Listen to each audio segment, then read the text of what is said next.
Hey guys, so Lord here, back again with another review, and today we'll be taking a look at the McFarlane Toys DC Multiverse Collectabuild Frost King Wave Endless Winter Jon Stewart. Now before we get started here, let us first take a look-see at both the front and the back of the packaging. So without further ado, let's get into it.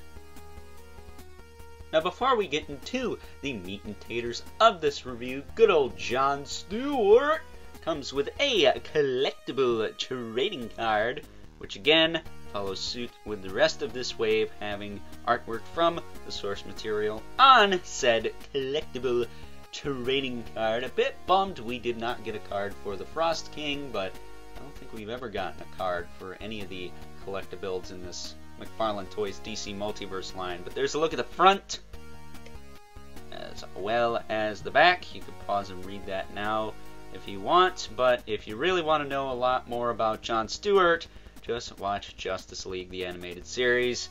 You'll find out enough, I assure you. On top of that, he comes with a couple new construct pieces in these two, count them, two swords, and they're kind of piratey, kind of almost like space pirate swords. So these will be kind of cool to use with Cosmic Legions when those finally come out, maybe. But they look nice. I still think I prefer the backpack minigun thing that the Rebirth Green Lantern came with. But on top of that, this guy of course comes with the McFarlane Toys standard hockey puck stand here, so you know. With that being said though, I think this is a better Green Lantern figure than that previous version, and I'll tell you why in just a moment. He does have some color differentiation here, not a ton, but a little bit, and his torso is a little bit different. The range is a little better here. Like, look at this crunch. This is just using the top joint. That's insane! I'm pretty sure the other one can't do that. So, yeah, I dig that a lot. He could tilt back pretty far as well. But yeah, it's not just that figure again. It's got some tweaks to it, and I approve. If you're going to give me the same thing twice, make some tweaks to it. The Antler Swamp Thing is a good example of that, which I'll probably have a review of that coming next week. Just got that in the other day. But that figure costs the same, pretty much the same as the other Swamp Thing, but it gives you a little bit more bang for your buck with those antlers. So, you know, if you're going to give me the same thing twice, make it worthwhile. And the Toddfather always seems to deliver on that front. But as far as articulation on this guy goes, because he is essentially the same, I will say the paint's a little nicer on the head too. I do like that. But his head can look up, it can look down, it can tilt side to side, rotate. Really good range in the head. I'm pretty sure both of them have just as good a range as the other one. Shoulders are nice and tight. Listen to that detent, man. He's got the best shoulders in the wave. And he's got a little ball kind of butterfly socket thing going on there. We're used to seeing that. He's got a bicep swivel, double joint at the elbow. Which, his elbows are pretty good actually. They're not too bad. Woo! I bumped the camera with that one. Okay, that one's not great, but the other one's not too bad. So just use the bottom one. It's okay. It's not perfect, but it's whatever. Let me fix the camera here. I swat the hell out of that. And then he's got, of course, the ball hinge wrists, which move in all directions, so, you know. He's got trigger fingers, but again, this figure did originally come with a minigun, so that's understandable. I think he has new gauntlets, if I'm not mistaken, which I do kind of like. And then, of course, we already talked about this. I mean, his crunch is insane. It's insane. compared to that first one. Compared to a lot of figures in this line. You gotta kind of work with this waist piece though. That kind of flares out a little bit here and there. He does have a swivel here as well, and a little bit of tilt. But you're gonna get a lot of your tilt in the waist down here. I don't know if this waist is like a double ball peg or something, but it has loose points, but you can find that sweet spot. Should be worth noting he has a peg hole on the back for that backpack too, so I might just swap the weapons out between the two Jon Stewarts, just because I like this one a little more. I might even give him a sword on top of that, that'd be kind of sweet. His hips do kick forward pretty well, too bad. Kick out to the side. And they don't go a right angle, really. They kind of stop here. That's unfortunate, but whatever. He does have a little tiny thigh swivel, so that's good. Let's actually see if these are seated all the way. That feels like it. There we go. And to straighten out the crotch there.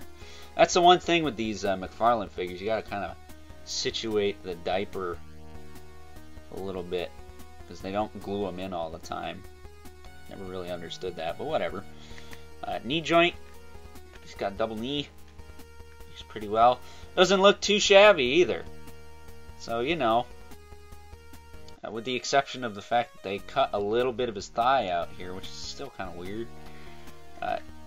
His knees are just kind of smooth. He doesn't have those big trench knees like some of these figures do. And then he has a ball hinge in the ankle, so you can hinge it forward and back. Swivel it side to side. He's got the rocker and the toe joint, which he doesn't have like a super tight one. They're both about the same.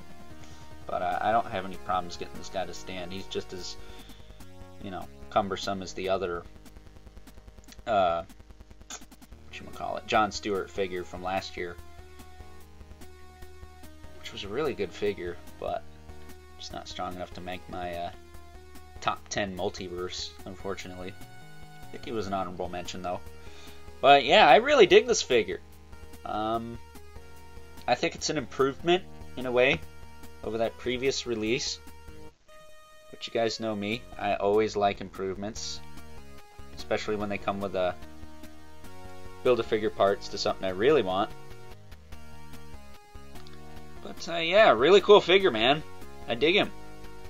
I think he's worth the price, especially when you consider that Hasbro will sell you dummy Bucky Cat bodies in this day and age. So, you know, take what you can get, I guess. But with that being said, let's move on and take a look at some size comparisons. First up, here's our new Endless Winter Jon Stewart next to the previously released Jon Stewart from last year. Again, I think that's Rebirth. Don't quote me on that. As well as the Dark Knight's Metal Dawnbreaker, the only other Green Lantern figure I have in this line at the moment. I know there is a Hal Jordan Dawnbreaker 2-pack, but I don't know. I don't want to get stuck with another Dawnbreaker, but that Hal Jordan does look pretty sweet.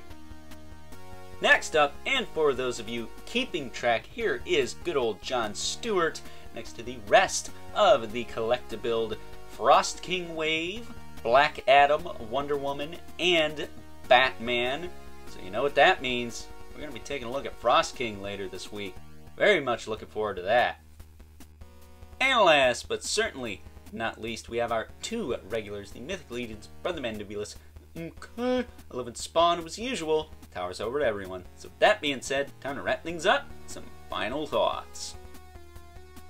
Overall, and while I do understand that this figure is pretty much just a straight up re-release of that previous Jon Stewart Green Lantern figure we got in the McFarlane Toys DC Multiverse line last year, if I'm being 110% honest with you, I think I prefer this one over that original one, mostly because of the improved ab articulation. He definitely has more range in the torso than I remember on that first figure, but he does have some minor tweaks here and there that make him aesthetically a little bit better than that previous version, in my opinion anyways. I do prefer the construct pieces that original figure came with, and chances are those will make their way onto this figure, but the swords are a cool addition, something different, and since Warner Bros. Is all poo-poo on miniguns and guns in general, I guess they were the next best thing, right?